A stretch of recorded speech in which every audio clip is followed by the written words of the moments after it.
I feel good. I've been preparing for this for the last 15 years. I mean, not this match per se for the last 15 years, but for this opportunity for a main event spot for the NXT Championship.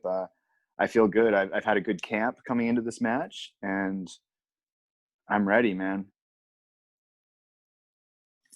Growing up, Stone Cold Steve Austin as champion with the Smoking Skull belt was like he was my guy.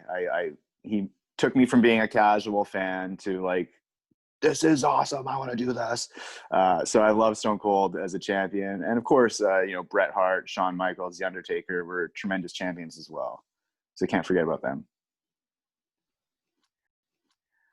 I would see NXT as being, I think someone else has mentioned this, Triple H has mentioned this, that NXT is like Broadway. It's where the actor who's been in the blockbuster $1 million productions, Michael Bay explosion movies, and he wants to come back and prove that he can act and take a leading role in a Broadway production, because there's no beating around the bush. You're there, you're in front of the audience, you're talking, the spit is flying out of your mouth, and it's real, genuine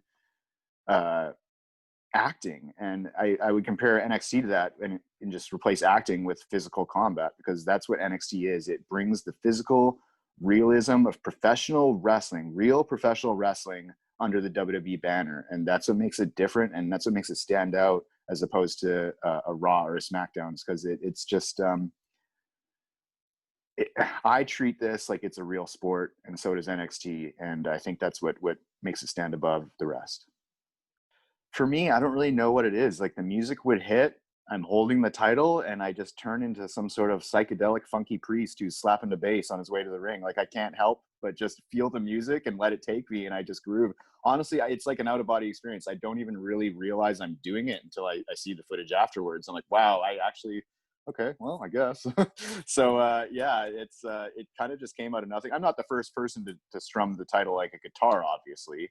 It's been done, but something about it just kind of I don't know, it just took over, and I just embraced it, and I'm stoked that people like it and seem to have embraced it as well.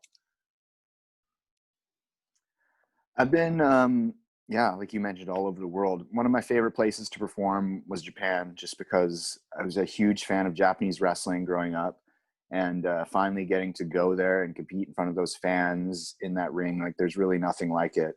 Talk about a real sports presentation. I mean, that's Japanese wrestling. It just captured me, and I absolutely loved it. That said, always loved coming over to the UK, just because the fan base is so rabid and so receptive, and the wrestling is so good, because all the guys and girls there are so tremendously talented. So always love coming to Britain as well.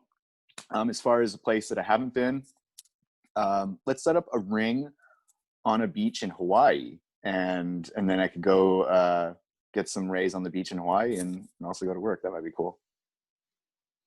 I'm a huge fan of Drew McIntyre, both as the wrestler and the performer and the person. He's just such a great, welcoming, genuine person, and that's what's really cool about him. To see him become the WWE champion, and to see the way he handled the entire pandemic and going into WrestleMania, his big moment, WrestleMania main event with Brock Lesnar for the championship with no fans, and to see him handle that with such grace and with poise, and to still get the job done. It's been a huge inspiration for me heading into TakeOver for a championship match with no fans. Like, that's just who am I to complain?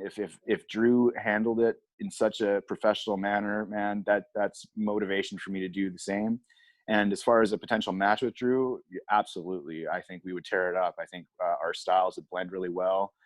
He's a hard-hitting Glaswegian, and my mother was from Glasgow, so I guess we have that in common. And we'd love to beat the piss out of each other and then go for a pint after.